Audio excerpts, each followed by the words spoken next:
Es war einmal eine Zeit, da lebte ein Mädchen, das von ihren Eltern einen kleinen, schwarzen Spiegel bekam. Und wenn es hineinschaute, konnten all die anderen Mädchen auf dieser Welt es sehen und hören. »Kommt und folgt mir«, sagte das Mädchen.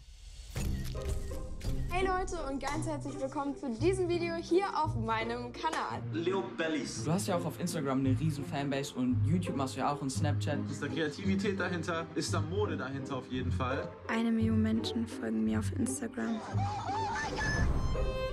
Sondern den Traum meiner Tochter lebe.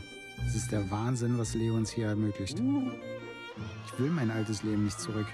Wie fühlt sich das an, von echt vielen Leuten, ich sag mal, angehimmelt zu werden? Weil ihr seid ja so eine Art Stars für die. Schon sehr, sehr krass. Oh mein Gott! Oh, Leos Leben ist einfach perfekt. Jetzt bin ich ungefähr 12 Stunden am Handy am Tag. Durch die Fanpage erst recht. Es ist extrem viel Arbeit. Du tust immer so, als würdest du alles für mich hinschieben und dann lässt du dich von denen überreden, dass ich es nochmal machen muss.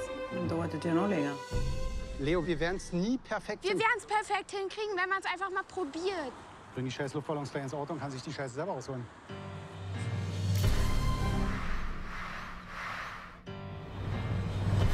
Keiner versteht, wie viel Mühe dahinter steckt. Jeden Tag Bilder und Videos produzieren. Es ist wie eine Sucht. Bei dem ersten Mädchen da vorne schlägt ihr. Langsam, langsam, langsam. Leo, ich sehe dich nicht.